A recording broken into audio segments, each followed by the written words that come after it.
प्रदीप्ताय ब्रह्मज्योति नमोस्तुते ब्रह्मज्योति प्रदीप्ताय गुरुज्योति नमोस्तुते।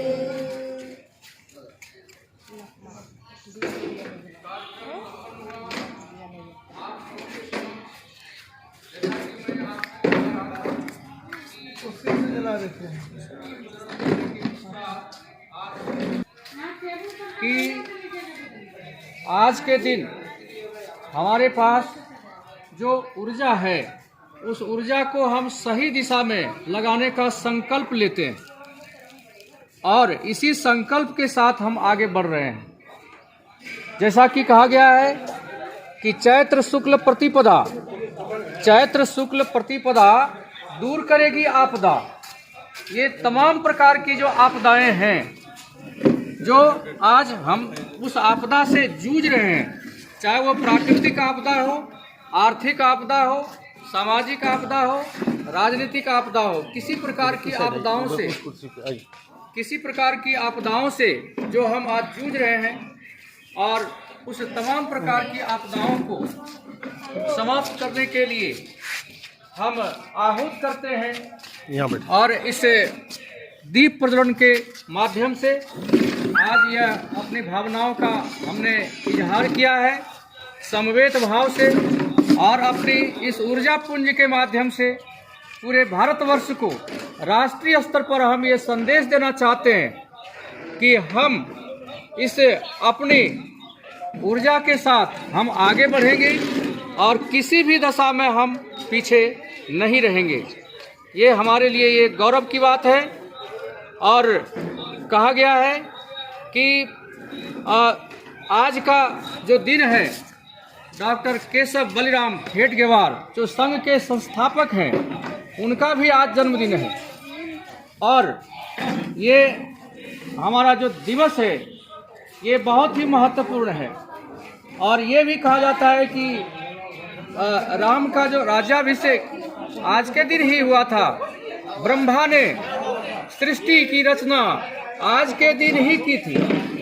इसलिए पूरे भारतवर्ष के क्षितिज पर जो हम इस वर्ष प्रतिपदा के माध्यम से अपनी भावनाओं का इजहार करते हैं यह हमारे लिए बहुत ही गौरव की बात है।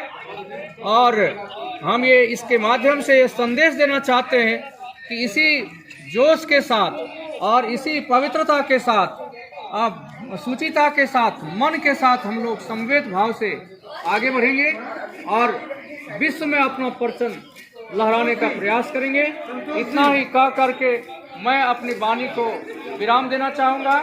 जय हिंद, जय भारत। वीरेंद्र सर।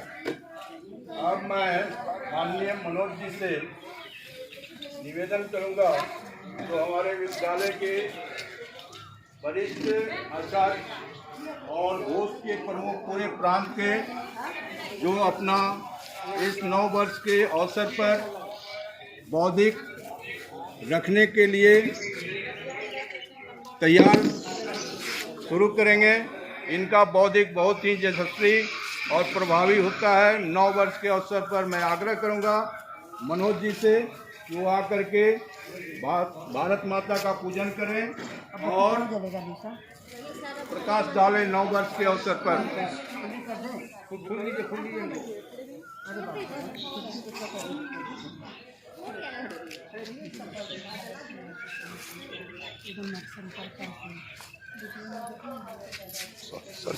कोई बात नहीं सर।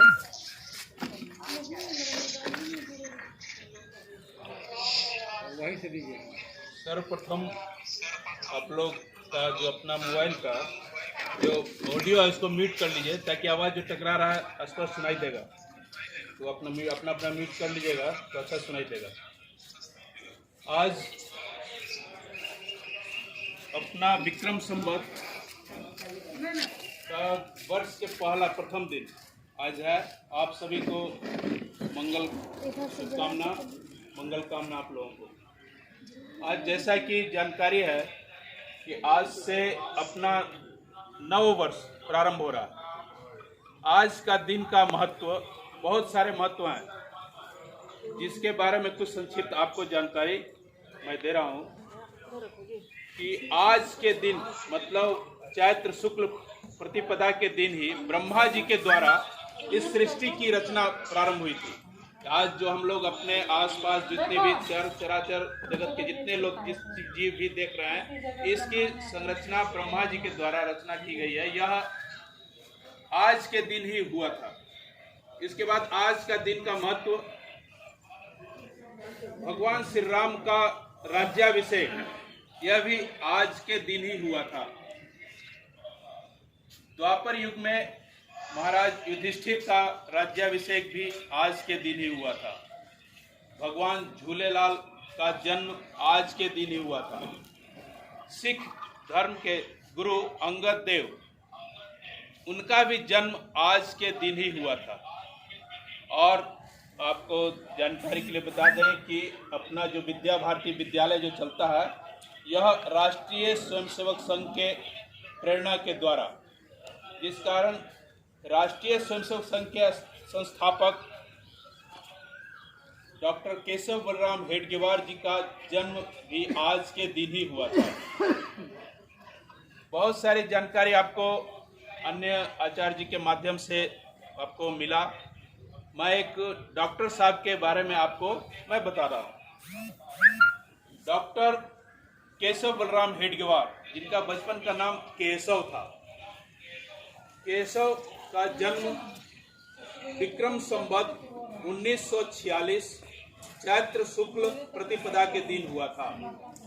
अंग्रेजी तिथि के अनुसार 1 अप्रैल 18 का नाम रेवती बाई था।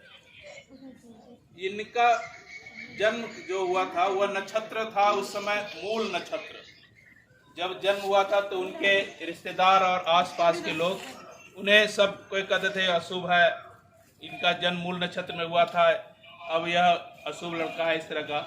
लेकिन वह व्यक्ति बचपन से ही कुशाग्र बुद्धि के थे। 12 वर्ष के अल्प आयु में उनके माता पिता का एक साथ निधन हो गया था।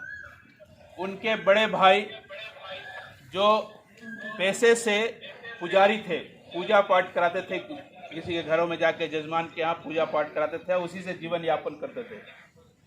वह बचपन में इन्हें उस समय जो अंग्रेज के द्वारा जो स्कूल संचालित होता था, उस विद्यालय में उनका नामांकन कराया। वहाँ से वह पढ़ाई के साथ साथ अन्य गतिविधियों में भी वो भाग लिया करते थे। जब वह 5वीं कक्षा में पढ़ रहे थे, उस समय अंग्रेजों की महारानी विक्टोरिया, जिसकी जन्म जयंती मनाई जा रही थी, उसके लिए प्रत्येक विद्यालय के विद्यार्थियों को मिठाई बांटा जा रहा था। जैसा कि सभी को पता है कि बच्चों को मिठाई बहुत प्रिय होता है। 5वीं कक्षा में पढ़ने वाले मुश्किल से 10 या 11 साल के उम्र होगा, वो उस उम्र में मिठाई सभी को प्रिय लगता है। लेकिन जब मिठाई बटा तो डॉक्टर साहब ने वह मिठाई को लेकर फेंक दिया, कूड़े में फेंक दिया।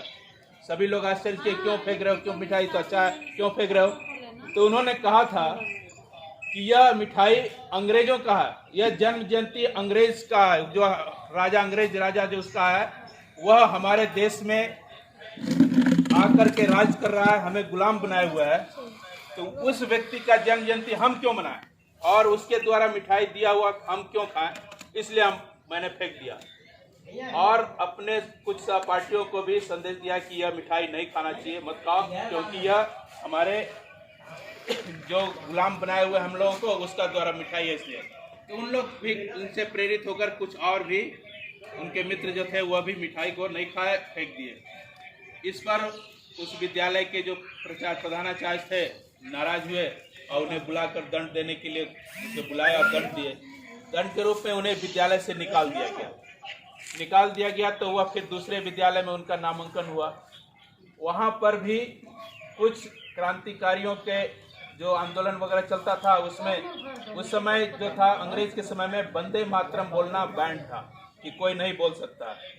तो एक बार उस विद्यालय में एक निरीक्षक महोदय आए, तो वहाँ पर सभी अपने मित्र के साथ बोले कि निरीक्षक जो आएगा उनका स्वागत हम लोग वंदे मातरम से करेंगे। तो वह निरीक्षक लोग जैसे ही पहुंचे तो सभी जो इनके मित्र और इन लोग खड़े होकर वंदे मातरम का उद्घोष किया। इस पर जो निरीक्षक जो था अंग्रेज था वह नाराज हुआ और उस विद्यालय से भी उनको निकालने के लिए इन विद्यालय से निकाल दिया जाए ऐसा करके। तो वह फिर वहाँ से भी वह विद्यालय छोड़कर तीसरे विद्यालय में वो फिर पढ़ाई लिखाई अपना किए। 10वीं तक की कक्षा नागपुर में उनका हुआ शिक्षा दीक्षा। उसके बाद में वह आगे चलकर उच्च शिक्षा के लिए प्रेसिडेंसी कॉलेज ऑफ कलकत्ता में मेडिकल की पढ़ाई करने के लिए गए। वहाँ पर जाकर अपना मेडिकल की पढ़ाई किए और डॉक्टर की उपाधि प्राप्त की।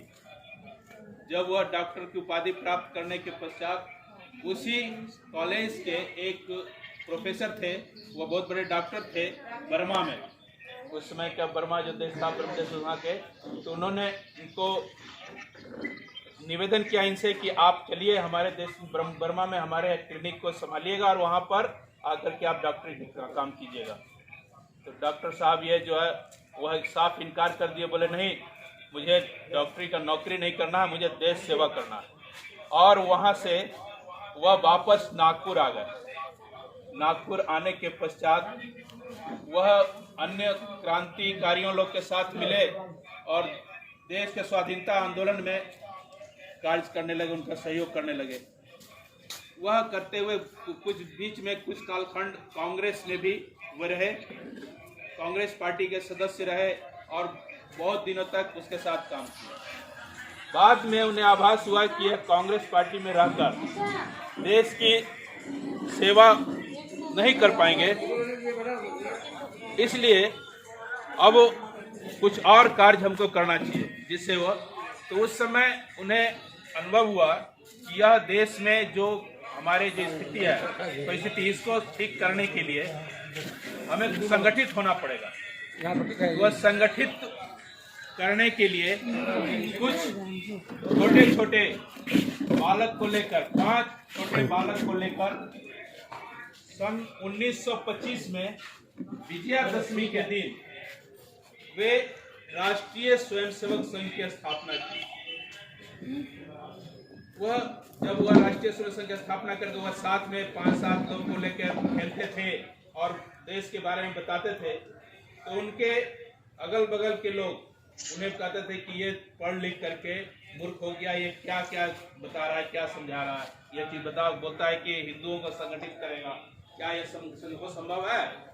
तो उसमें उदाहरण देते थे कि जिस प्रकार से 25 मेढक को एक तराजू में नहीं तौल सकते हैं, उसी प्रकार हिंदुओं को संगठित नहीं किया सकता। लेकिन वह अपने लक्ष्य से विचलित नहीं हुए और अपने लक्ष्य पे ही आगे बढ़ते गए और आगे चलकर धीरे धीरे संघ का स्वरूप को बढ़ाते हुए वह पूरे देश में फैलाने का कार्य किए।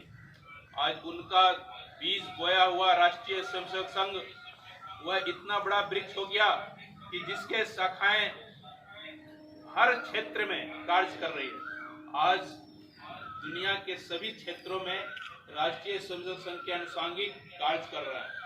शिक्षा के क्षेत्र में विद्या भारती, मजदूर के क्षेत्र में भारतीय मजदूर संघ, विद्यार्थी के क्षेत्र में अखिल भारतीय विद्यार्थी, तो मास्क नीचे कीजिए सर, वनवासी के क्षेत्र में वनवासी कल्याण आश्रम, और इस प्रकार से हर क्षेत्र में संगठन का काम कर रहा है।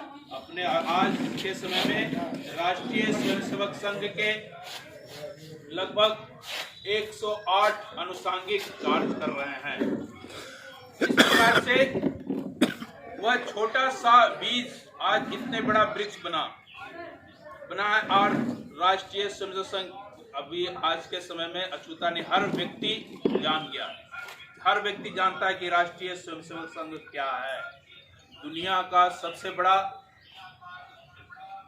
गैर सरकारी संगठन, तो वह सरकार के द्वारा किसी प्रकार का इसका अनुदान नहीं, अपने स्वयं करने वाला गैर सरकारी संगठन दुनिया का सबसे बड़ा यह है जो पूरे हर क्षेत्र में कार्य कर रहा है। इस प्रकार से और भी उनके बारे में बहुत सारे छोटे छोटे घटनाएं उनके जीवन में।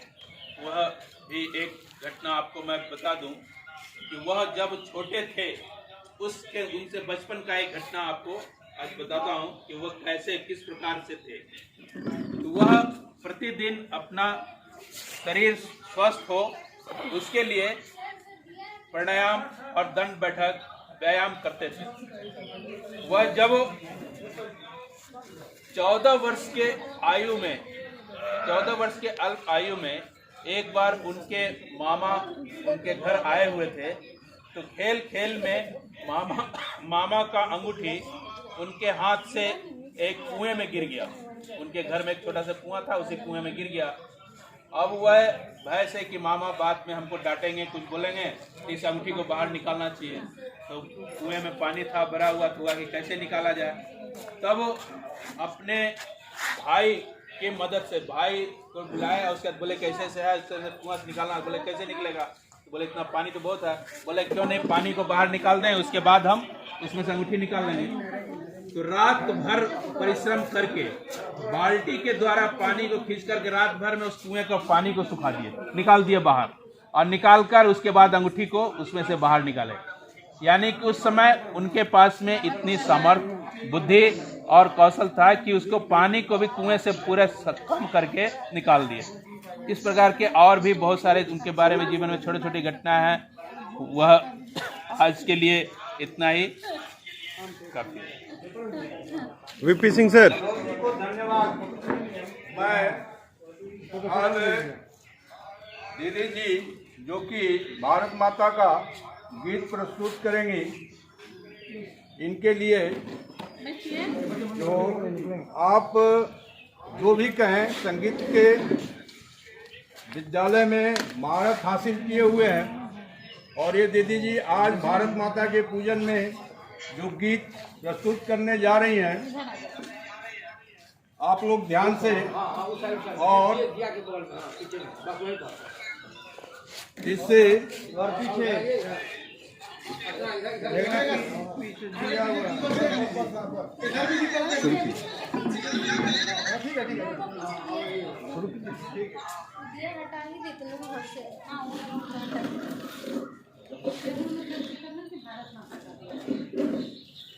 आप सभी को नए वर्ष की हार्दिक शुभकामनाएं।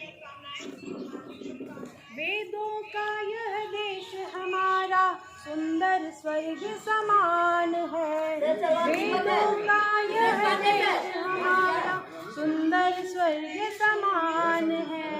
इसकी नदियों में अमृत है, कण कण में भगवान है। इसकी नदियों में अमृत है, कण कण में भगवान है। वेदों का यह देश हमारा सुंदर स्वर्ग समान है। इसकी नदियों में अमृत है, कण कण में भगवान है। इसकी नदियों में अमृत है, कण कण में भगवान है। यही प्रथम अपनी सृष्टि का निर्माण किया और सदा वास बनाकर जगती का कल्याण किया। यही प्रथम ब्रह्मा ने अपनी सृष्टि का निर्माण किया और सदा वास बनाकर जगती का कल्याण किया। विंध्य हिमाचल गंगा यमुना, विंध्य हिमाचल गंगा यमुना, जिसे मिले वरदान है। इसकी नदियों में अमृत है, कण कण में भगवान है। इसकी नदियों में अमृत है, कण कण में भगवान है। वेदों का यह देश हमारा सुंदर स्वर्ग समान है। इसकी नदियों में अमृत है, कण कण में भगवान है। इसकी नदियों में अमृत है, कण कण में भगवान है। सप्त सिंधु के बीच शेष सैया पर है उसका आसन। यहीं बैठ कर विष्णु जगत पर करते हैं अपना शासन। सप्त सिंधु के बीच शेष शैया पर है उसका आसन। यहीं बैठ कर विष्णु जगत पर करते हैं अपना शासन। इसके बने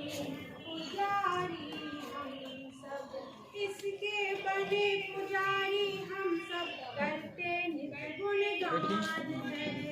इसकी नदियों में अमृत है, कण कण में भगवान है। इसकी नदियों में अमृत है, कण कण में भगवान है। वेदों का यह देश हमारा सुंदर स्वर्ग समान है। वेदों का यह देश हमारा सुंदर स्वर्ग समान है। इसकी नदियों में अमृत है, कण कण में भगवान है। इसकी नदियों में अमृत है, कण कण में भगवान है। गिरि श्रृंगों की अचल श्रृंखला देवों का नित वास है। हंस जहाँ जल क्रीड़ा करते शिव शंकर का वास है। गिरि श्रृंगों की अचल श्रृंखला देवों का नित वास है। हंस जहाँ जल क्रीड़ा करते शिव शंकर का वास है।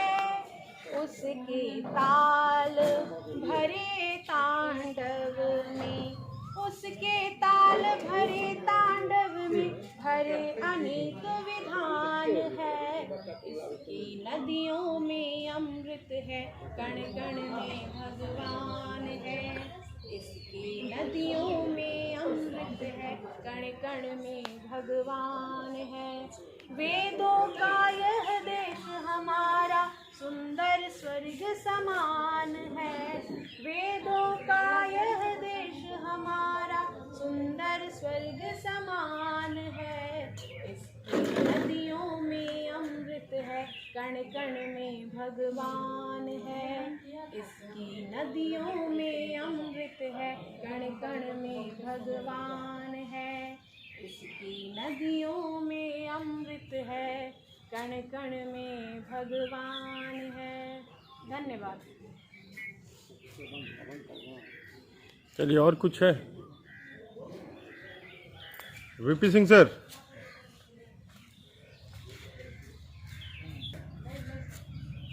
अपने विद्यालय के खेल प्रमुख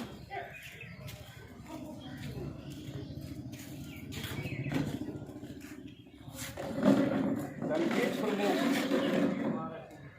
माननीय सिंधु दीदी से निवेदन कि दो शब्द भारत माता पूजन के और पूरे देशवासियों को शुभकामना देते हुए निवेदन करेंगे। सिंधु दीदी 9 वर्ष के अवसर पर 2 शब्द रखने का प्रयास करें। हम चाहेंगे कि सभी हमारे आचार्य बंधु 2 शब्द रखें।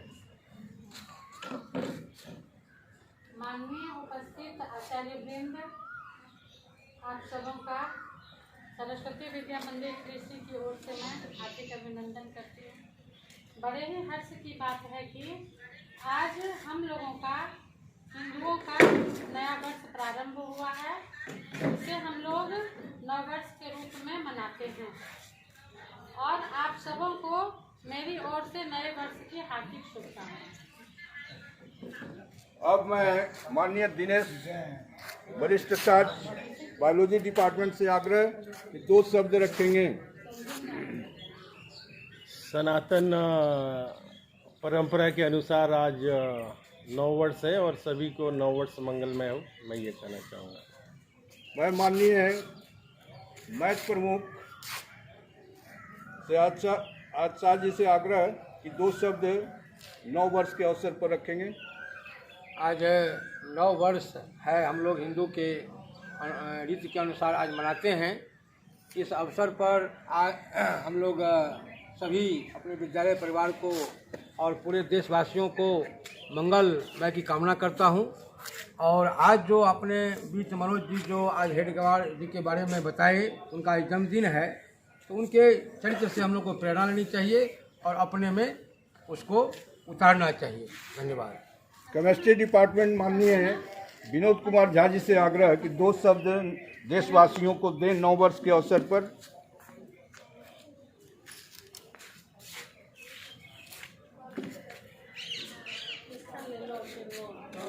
हरिओम। नजदीक से लो ना, वो भाग्य का नक्शा उसका।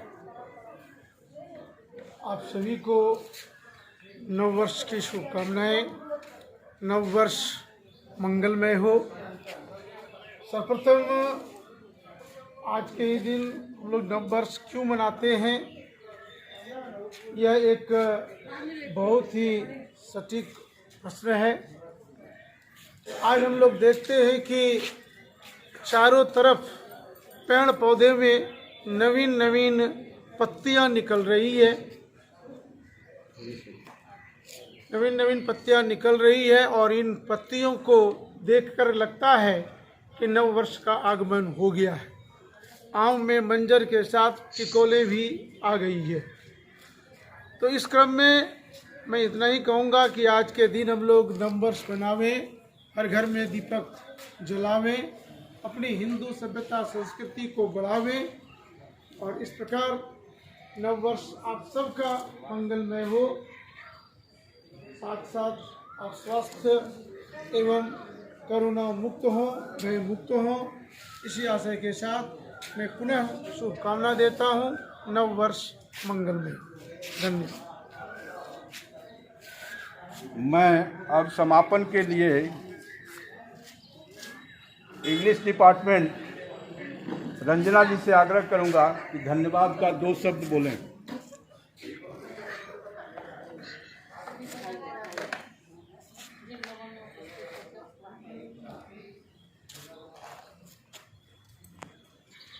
सबसे पहले सभी लोगों को नव वर्ष की हार्दिक शुभकामनाएं।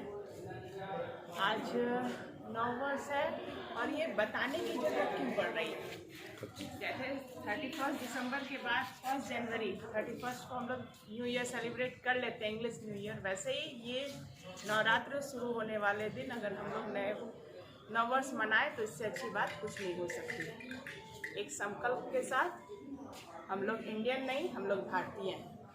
और आज यहाँ उपस्थित सारे लोगों को मैं धन्यवाद देना चाहती हूँ। साथ में सबसे पहले जो संयोजक महोदय वीरेंद्र प्रताप सर को, इतने अच्छे से इतने कम समय में सारी तैयारियाँ हुई। यहाँ का डेकोरेशन और भारत माता का बना हुआ ये हमारा मानचित्र है, भारत माता है। और दोबारा जोड़ यहाँ लीजिए। पर जो संगीत हुआ, स्पीच की प्रस्तुति, लोगों ने अपना अपना मंतव्य रखा, इन सभी के लिए और जितने लोग यहाँ पर जुड़े हुए हैं हम लोगों से, सभी को धन्यवाद, मेरी तरफ से धन्यवाद। Thank you.